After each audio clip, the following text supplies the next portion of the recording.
Swayam Prabha. Digital India. Educated India.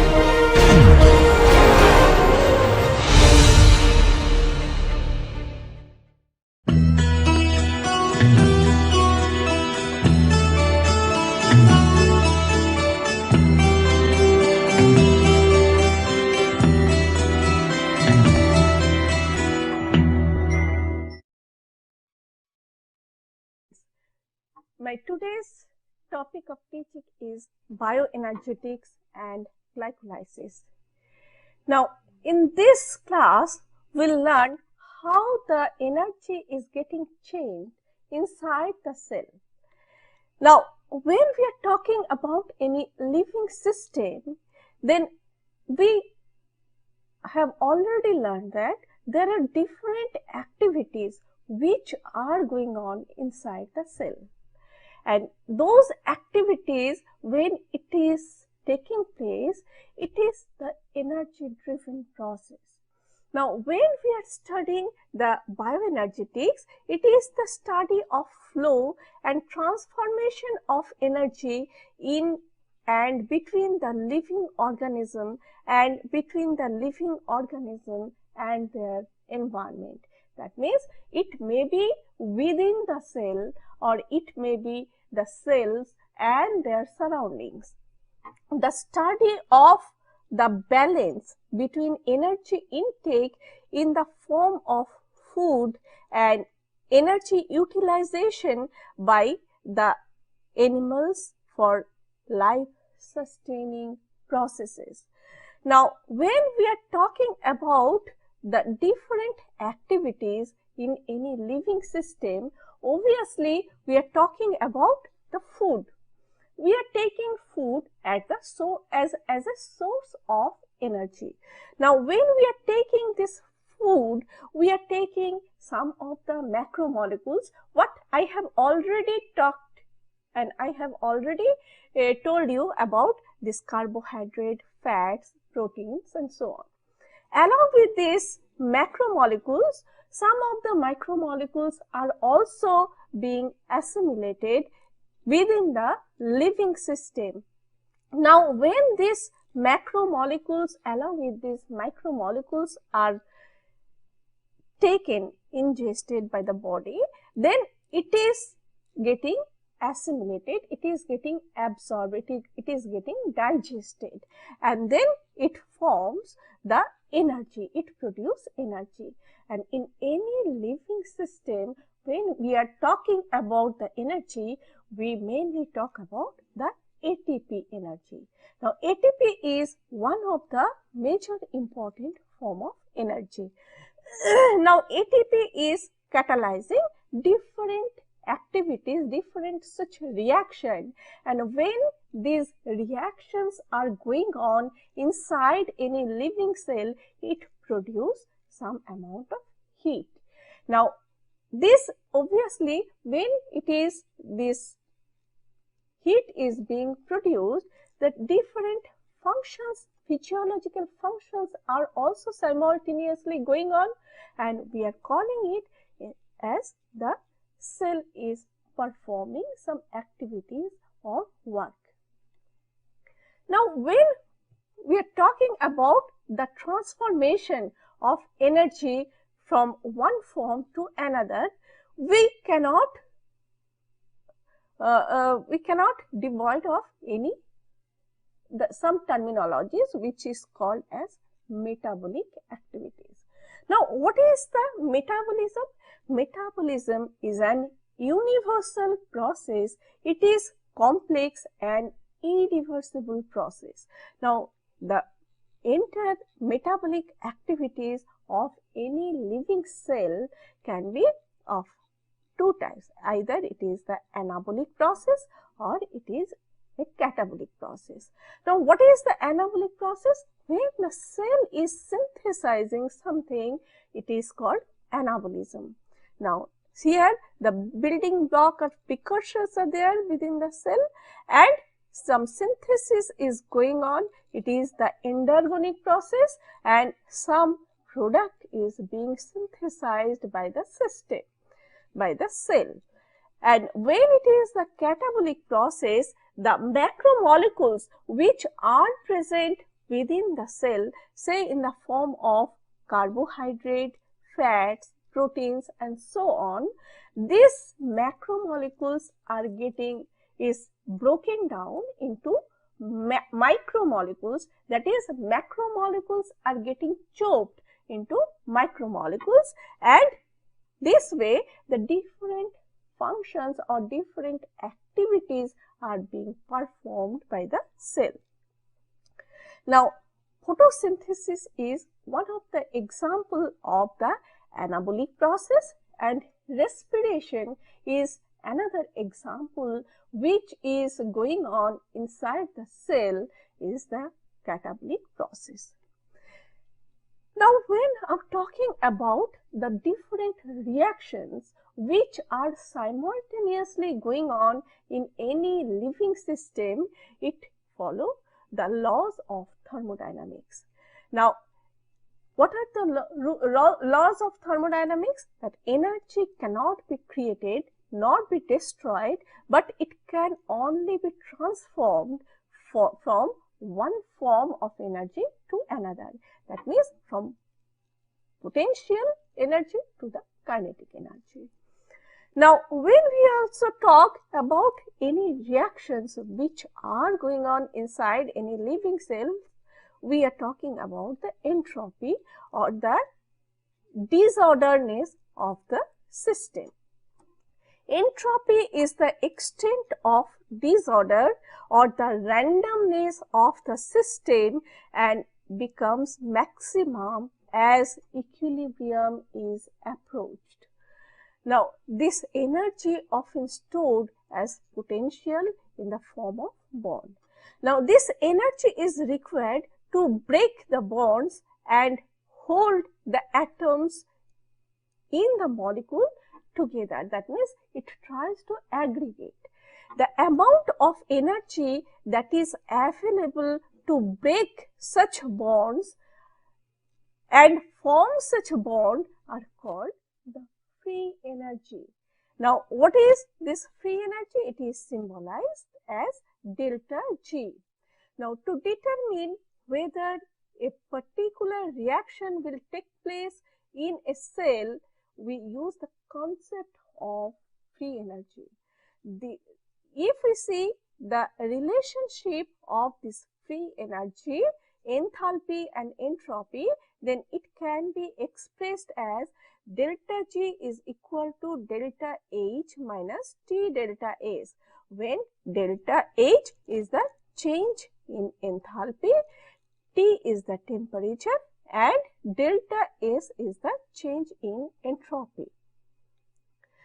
Now, when we are talking about the free energy of any reaction, now this free energy change, that is the delta G of any reaction, determines its spontaneous nature, spontaneity of any reaction. A reaction is spontaneous and it is favorable if the delta G value is negative. That means if the free energy of products are less than the reactant, then only we can tell that this delta G is delta G, when it comes as negative, that means it is a spontaneous reaction. That means that reaction is feasible in nature. Now, for any reaction, suppose if we take the reactants as A plus B, which gives rise to C plus D, which are the product, then we can find that delta G of this reaction is delta G0 prime plus RT ln concentration of the product versus by the concentration of reactant. When delta G0 prime is the standard free energy change at pH 7, 1 molar reactants and products, where R is the gas constant and T is the temperature of the reaction. Now, when we are talking about if there is no mention of the temperature, now here we can think of that reaction has taken place for any biological system at 37 degrees Celsius. Now, here delta G0 prime is negative RT ln K equilibrium. Now, how it has come? Now, as we have already mentioned, I have already shown you that delta G is equal to delta G0 prime plus RT ln concentration of product by concentration of reactant. Now, here at equilibrium, we know delta G, or the free energy of any reaction, is 0. Now, if this is so, then we can write this equation as 0 is equal to delta G0 prime plus RT ln and concentration of product by concentration of reactant, or it can be rewritten as delta G0 prime is equal to minus RT ln concentration of product by concentration of reactant, or K equilibrium is the concentration of product by the concentration of the reactant. So, we can write, and if K prime equilibrium is denoted as concentration of product by concentration of reactant, then we can rewrite that delta G0 prime is equal to minus RT ln K equilibrium. Now, when we are talking about this particular K equilibrium, it is the exponential of delta G0 prime by RT. So, when we are defining the K equilibrium, that is the concentration of product by the concentration of reactant, delta G0 is equal to RT ln into K equilibrium. It can be otherwise written as that K equilibrium is the exponential of delta G0 prime by RT. That means K equilibrium is exponentially dependent on the change of this delta G0 prime. Now, when we are talking about this, the different variation of equilibrium constant at delta G0 prime at 25 degrees centigrade. So, here the reaction which is carried out at 25 degrees centigrade, and if we see that K equilibrium and delta G0 prime, that is kilojoule per mole, and if we see the starting of the starting with 1 molar reactant and product in the reaction, then we can find that here if you see that the order of reaction here, this K equilibrium is 10 to the power 4, and here this delta G is only this minus 23 kilojoule per mole. Now, we have to have a very serious notice of this ln, that is the exponential part, and if the change in this, the order of reaction is in the form of 100th order, the change in K equilibrium is merely by the single unit. See here the order of this reaction is 100th, and here there is a minor negligible change in the delta G0 prime, and this is when this delta G0 prime is negative, it indicates the reaction is spontaneous and it proceeds forward direction. At equilibrium, delta Z0 prime is 0, and when it is in the positive, delta Z0 is positive, it indicates that the reverse, it is just reverse of this earlier equation, earlier conditions of the cell, and it is telling that it is the non-spontaneous reaction. Now, here this is the indication of this K prime equilibrium and delta G for any reaction. Now, as I have already mentioned that if delta G is positive, this means that the product contains more free energy than the reactant, and it do not proceed spontaneously and it needs energy. These reactions are called endergonic reaction. Now, here you see this is the condition. If we are taking this particular reaction condition, here it is the reactant, and reactant is converted to the product. Now, here to carry out this reaction, that energy is supplied.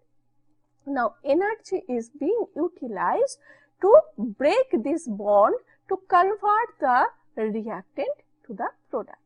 Now, here if this product is formed, you see this product has got more energy than this reactant, and when this product has got more energy than this reactant, then it in any point of time it may happen that this reaction may revert back, or it may go for some other intermediate product formation or coupling reactions and so on, and this product is considered to be an unstable product.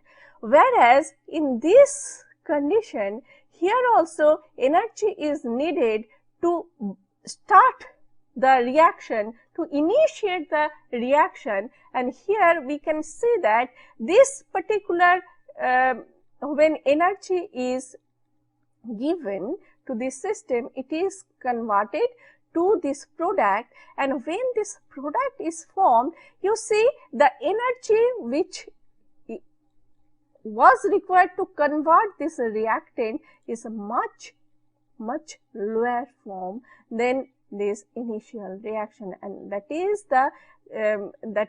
the indication that delta G of this particular condition is negative and process is feasible.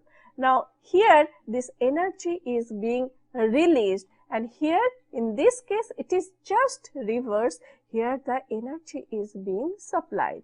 Now, when we are talking about this type of reaction, we are mainly talking about the activation energy. Now, what is this activation energy?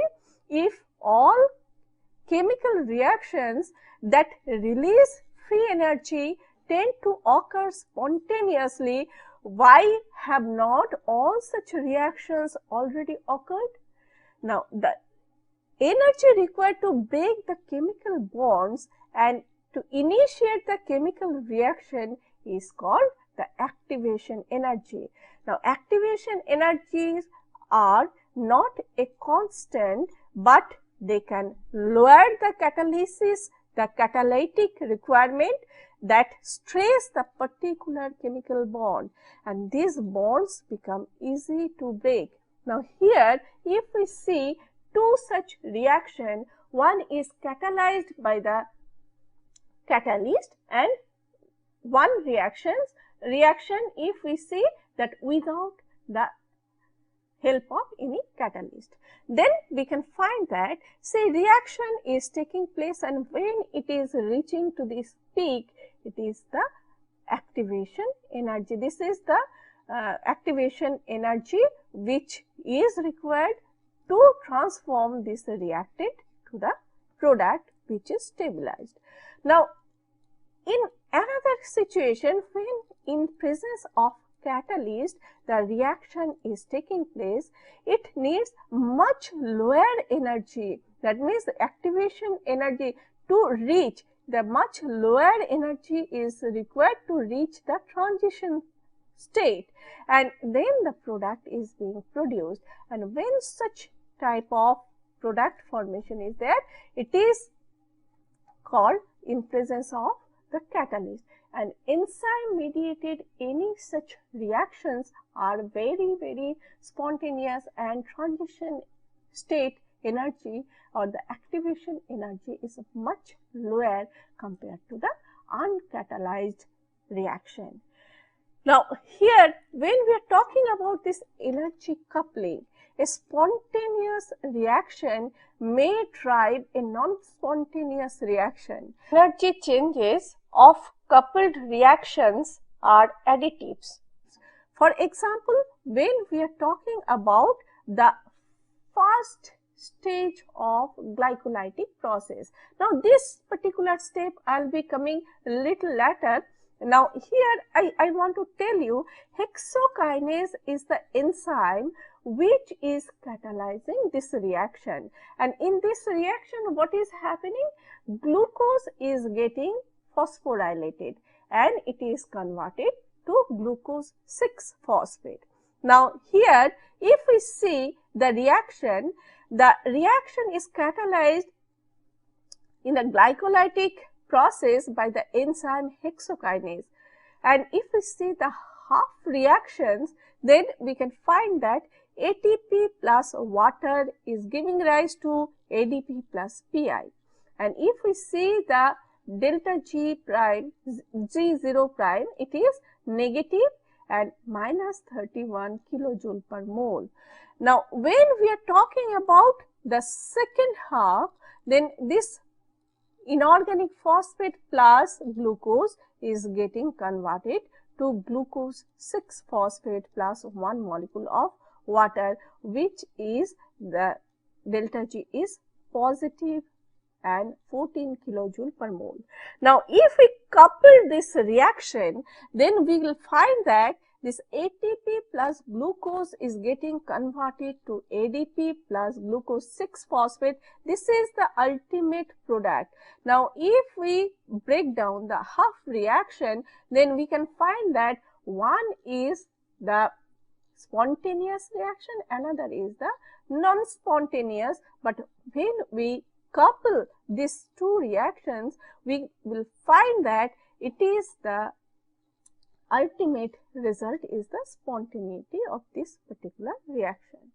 Now, two separate reactions occur in the same cellular compartment, and one spontaneous and other is not, may be coupled by a common intermediate, that is the reactant or the product. A hypothetical but typical example involved in pyrophosphate. Now, enzyme 1 is, if we are considering enzyme 1, then it is converting A plus ATP, which is getting converted to B plus AMP plus PPI, that is pyrophosphate, and delta G0 prime is 15 kilojoule per mole. When we are talking about the second part, then we are talking about this PPI, which is the end product of the first, plus water molecule, it is being converted to 2PI. It is the spontaneous reaction. Now, when we are summing up these two reactions, the overall spontaneous reaction, if we sum up, then we can write A plus ATP plus water is resulting B plus AMP plus 2PI, and it is a spontaneous reaction. Now, pyrophosphate is often the product of a reaction that needs a driving force. Its spontaneous hydrolysis catalyzed by the pyrophosphatase enzyme drives the reaction for which the pyrophosphate is a product. Now, obviously, we are talking about high energy bond. Now, phosphoanhydride linkages are said to be the high energy bond which is present in the ATP molecule. Now, here bond energy is not high, just delta G of hydrolysis is negative. Now, when we are talking about the high energy bonds, which is represented by this particular symbol, and it represents the high energy phosphate group with a large negative change in the delta G of hydrolysis.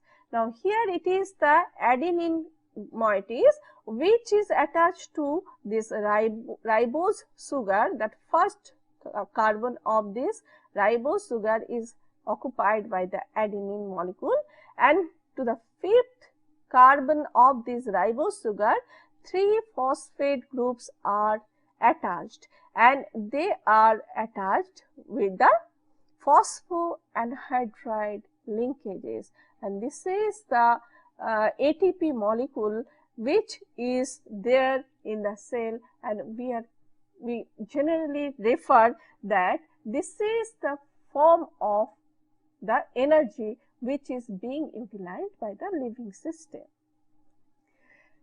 The compound with high energy bond are said to have high group of transfer potential.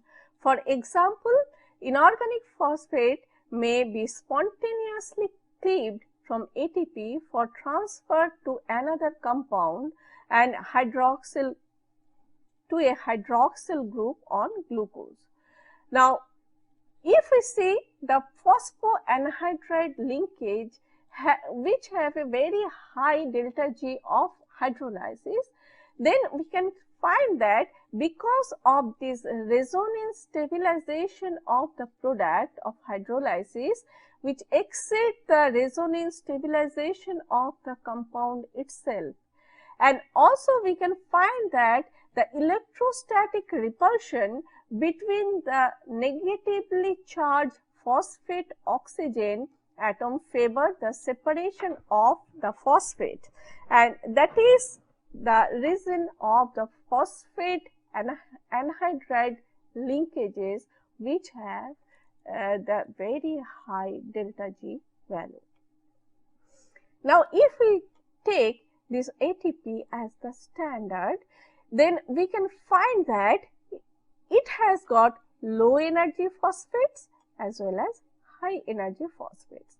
Now, when we are talking about the phosphoenol pyruvate carbamoyl phosphate 1,3-bisphosphoglycerate to 3-phosphoglycerate, creatine phosphate, etc., these reactions will find that these particular energies which are produced during the reactions are coming under the high phosphate bond, high phosphate energy, and these particular reactions are otherwise known as substrate level phosphorylation, which I'll be coming later.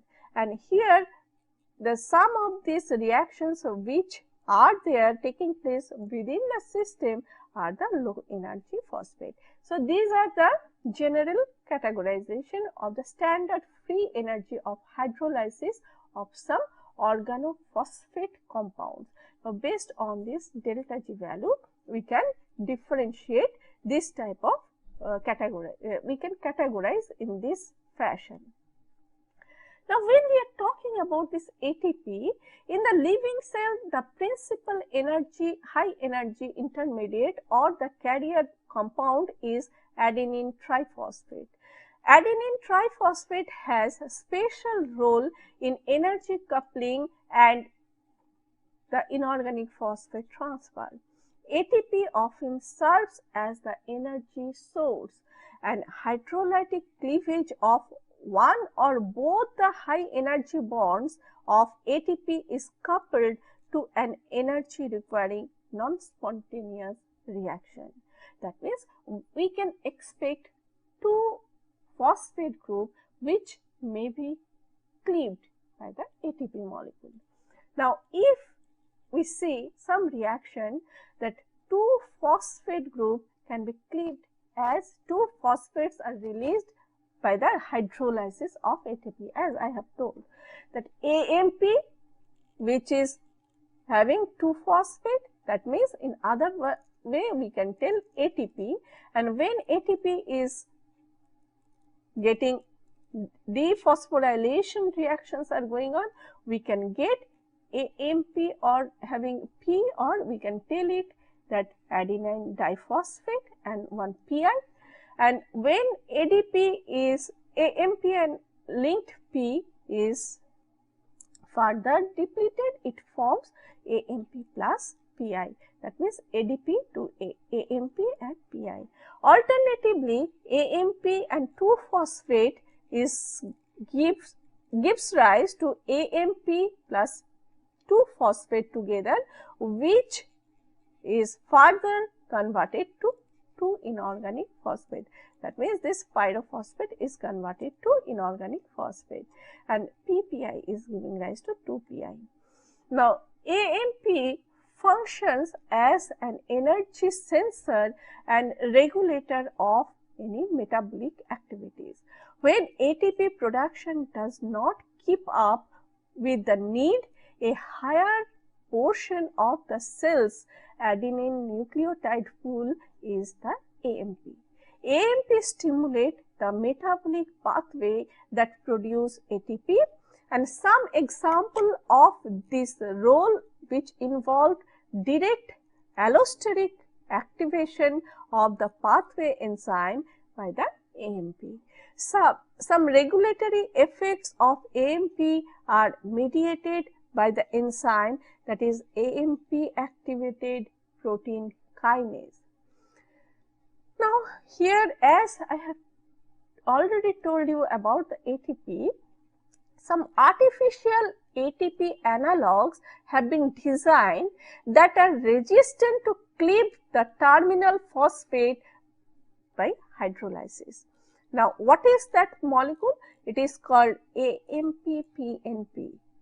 Such analogues have been used to study the dependence of coupled reaction on ATP hydrolysis.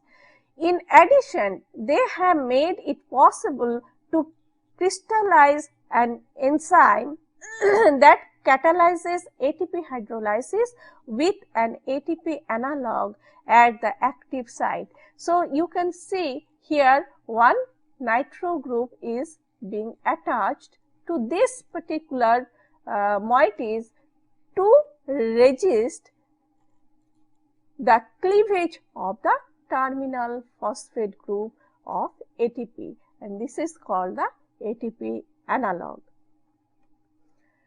Now, inorganic phosphate in many substances, in many organisms, they store the energy as inorganic polyphosphate. A chain of many phosphate residues are linked together like P, and in this way, and it forms the phosphoanhydride bond. Hydrolysis of Pi residues from polyphosphate may be coupled to energy dependent reaction. Depending on the organism or cell type, inorganic polyphosphate may have the additional functions. Say for example, it may serve as the reservoir of Pi, a chelator of metal ions, a buffer or a regulator of any reaction. So, if we see the biological system, the living system use the chemical energy to power the living processes. Exergonic reaction takes place simultaneously with the loss of free energy, that means the delta G is negative, and endergonic reaction requires to gain the free energy, that is delta G is positive, and only occur when coupled to exergonic reaction. ATP acts as the energy currency of the cell, transferring the free energy derived from substances of higher energy potential to those of lower energy potential. And this way the different reactions, the different catalytic reactions are carried out in any living system. Now here with this I am just concluding this bioenergetics. Now we will be coming to the actual reaction system in the living cell, which is being carried out in some of the metabolic activities. Glycolysis is one of such example where glycolytic pathway describes the oxidation of glucose to pyruvic acid with the generation of ATP and NADH, and it is also otherwise known as Embden-Meyerhof pathway. Glycolysis is the universal pathway. It is present in all living organisms, starting from yeast to mammals. This is the process which takes place in the cytosol, cytoplasmic fluid of the cell of the prokaryotes and eukaryotes. Here no energy is required for, no oxygen is required for carrying out this particular process. Now if we see the glycolytic process, the first step of glycolysis is glucose to glucose 6-phosphate. Now if we see this entire reaction, the entire glycolytic process can be divided into 10 different steps. Now these 10 different steps can be once again divided into 2 stages. Now first stage and second stage. So let us start with the first stage of glycolysis. Now in the first stage, glucose is getting converted to glucose 6-phosphate. Now within a cell, glucose 6-phosphate is produced by the phosphorylation of glucose. That means this is the glucose moieties, and here glucose 6-phosphate means on the 6th carbon atom, here this phosphorylation is taking place. And here when we are talking about this particular reaction, here one molecule of ATP is being utilized to produce this ADP, and this phosphate which is being transferred is coming and phosphorylating this glucose molecule, which is the starting substrate for this reaction. Now here besides this glucose, there may be some other hexose sugar which can also participate in this reaction. This reaction is catalyzed by the enzyme which is called hexokinase. Now in this bioenergetics, I told you that hexokinase is one of the example of glycolytic process. Now here any type of ketohexose or aldohexose can be converted to glucose 6-phosphate. Now here if we see the affinity of this hexokinase enzyme, then we can find that the affinity of hexokinase is more towards the aldose sugar than the ketose sugar, like mannose, galactose and so on. So glucose, and they are converting, this enzyme is getting this helping to convert this, it is catalyzing the reaction to convert glucose to glucose 6-phosphate. This is catalyzed by the enzyme hexokinase in most cell. That hexokinase is present in every cell starting from the higher animals to the lower. Similarly, the same reaction can also be carried out with another enzyme which is called the glucokinase. The name itself indicates that glucokinase has got more affinity than the hexokinase enzyme. This glucokinase is present in the liver cell of any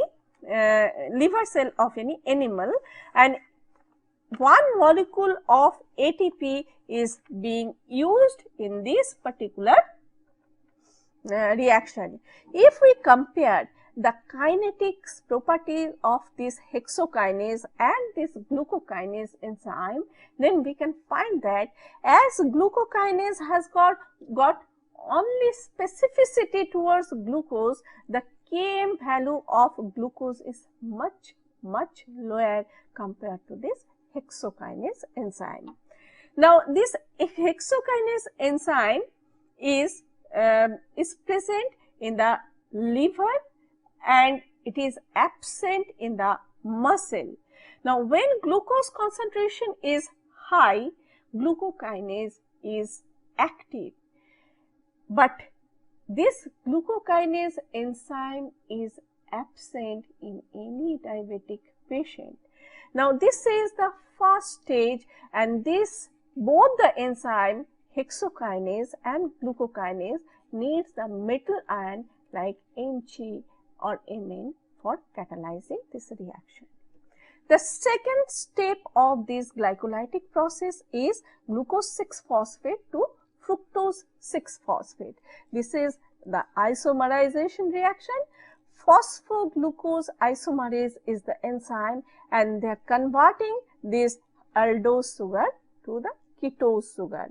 In this reaction, glucose 6-phosphate isomerized to fructose 6-phosphate by phosphoglucoisomerase.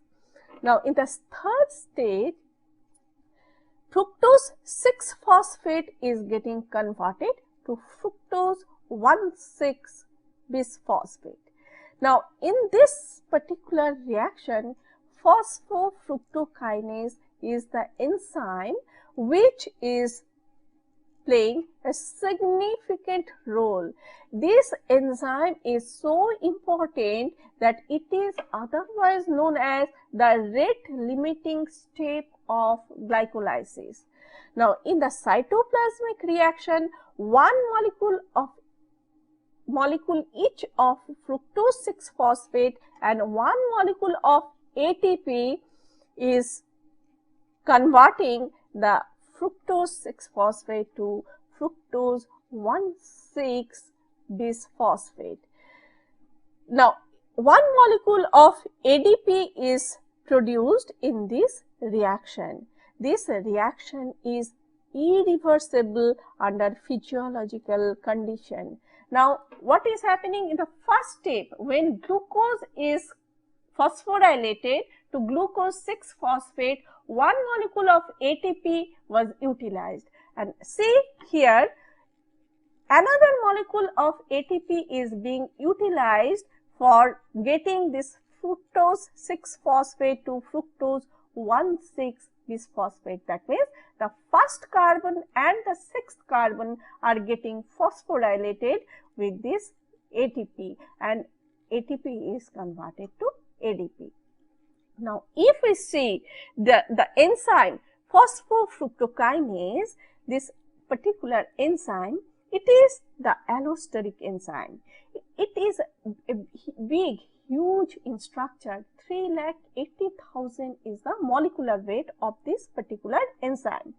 It can stimulate and modulate the allosteric function, and when in the cell ATP concentration along with the citrate or long chain fatty acid concentration is more, it inhibits the phosphofructokinase, and when this enzyme is getting inhibited, the entire reaction is getting stopped.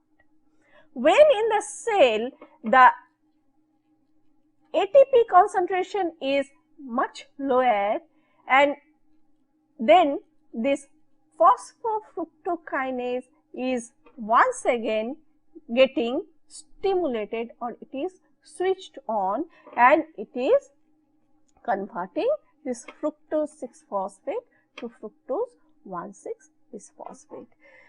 The glycolytic process up to this step is now irreversible, and the energy supplied destabilizes the molecule because the reaction catalyzed by the phosphofructokinase is not energetically very favorable. It is essentially irreversible, and the different pathways must be used to to do the reverse conversion during gluconeogenesis, and this makes the reaction a key regulatory point of glycolytic state. Now, when fructose 1,6-bisphosphate is produced with the help of this enzyme aldolase, it is being cleaved to two molecules of 3-carbon compound. One is called dihydroxyacetone phosphate, another is the glyceraldehyde 3-phosphate. Now, earlier what we have seen, 1 6-carbon hexose molecule was there. Now, this 1 hexose molecule is now splitted to two molecules, 3 carbon each. One is the dihydroxyacetone phosphate, another is the glyceraldehyde 3-phosphate. Aldolase split the hexose ring of 1,6-bisphosphate into two triose sugar, that is the dihydroxyacetone phosphate, and glyceraldehyde, that is the aldose sugar. Now, glyceraldehyde 3-phosphate is in the presence of triose phosphate isomerase enzyme can be once again getting converted to each other. That means isomerization of ketose to aldose sugar is taking place very fast within the cell. The enzyme triose phosphate isomerase rapidly interconvert the molecules of dihydroxyacetone phosphate and glyceraldehyde phosphate. Glyceraldehyde phosphate is removed as soon as it is formed to be used in the next step of glycolysis. That means, as soon as dihydroxyacetone phosphate, this ketose sugar is converted to aldose sugar, this glyceraldehyde 3-phosphate is immediately being taken up in the next stage of glycolytic process. Now, if we see this glyceraldehyde 3-phosphate, in the presence of dehydrogenase enzyme, it is once again getting phosphorylated to 1,3-bisphosphoglycerate. Now, the enzyme glyceraldehyde 3-phosphate dehydrogenase serves two functions in this particular step. The first of the enzyme transfers the hydrogen from the glyceraldehyde phosphate to the oxidizing agent of nicotinamide adenine dinucleotide. That means, here this NAD is being converted to NADH. Next, glyceraldehyde 3-phosphate dehydrogenase add a phosphate from the cytosol to the oxidized glyceraldehyde phosphate to form 1,3-bisphosphoglyceric acid. This occurs for both the molecules. Now, what is happening? Earlier we were talking about 1 hexose, now we are talking about 2 triose sugar. That means, these triose sugars are 2 molecules, that is 1 hexose is converted to 2 molecules. Now, when 1,3-bisphosphoglycerate is produced, that means 2 molecules of such compounds were produced. So, this occurred for both molecules of glyceraldehyde phosphate to produce in the next step. Now, henceforth, whatever may be the steps were 2 molecules of each tricarbon molecules. So, 1,3-bisphosphoglycerate is converted to 3-phosphoglycerate with the presence of the enzyme phosphoglycerate kinase. The enzyme phosphoglycerate kinase transferred the phosphate from 1,3-bisphosphoglyceric acid to a molecule of ADP to form the ATP, and which is called as substrate level phosphorylation. That means, it is losing one phosphate from this core moieties, and ADP is being taken up, and it is produced the ATP molecule. And as 2 molecule of this 1,3-bisphosphoglycerate is there, So, 2 molecule of ATP is being produced in this particular step. This particular step is otherwise known as the substrate level phosphorylation. The substrate level phosphorylation is a type of chemical reaction that results in the formation of creation of ATP by the direct transfer and donation of phosphorylation phosphate to adenine diphosphate from the reaction intermediate. And conventionally, however, the phosphorylation group that is transferred is referred to as phosphate group, and substrate level phosphorylation occurs in the cytoplasm of the cell as a part of the glycolytic process and the mitochondria in mitochondria for the Krebs cycle under the aerobic and anaerobic process. Now, when we are talking about this 3-bisphosphoglycerate, it is once again the transfer of phosphate group is taking place in the presence of the enzyme mutase, and it is converted to 2-phosphoglycerate. So, second this third from the third carbon, it is transferred to the second carbon. Now, when this 2-phosphoglycerate is produced with the help of this mutase enzyme, the next step with the help of enolase, which is releasing one molecule of water from this reaction, and it is converting to phosphoenol pyruvate. Now, this phosphoenol pyruvate happens for each molecule of 2-phosphoglyceric acid.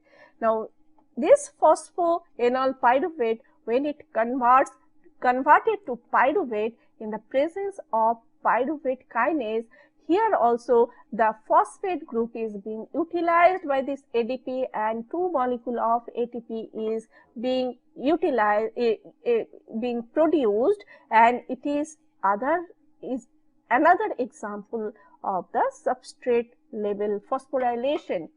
And this is one of the this example of this substrate level phosphorylation in the glycolytic pathway. Now, pyruvate, as soon as it is produced, pyruvate is considered to be the last end product of this particular cycle. Now, if we see the overall reaction, then we can find that first in this step, glucose is converted to glucose 6-phosphate, one molecule of ATP is utilized, glucose 6-phosphate to glucose 1,6 diphosphate. Here also one ATP molecule is utilized, but here in glyceraldehyde 3-phosphate, you see 2 molecule of NAD is produced, NADH, and 1,3-diphosphoglycerate is produced, that 2 molecules of ATP, and here also 2 molecules of ATP is produced as a result of this reaction. So, if we see the overall energy balance in this particular reaction, then we can find that this is the utilization of 1 ATP and up to glucose 6-phosphate, fructose 6-phosphate to fructose 1,6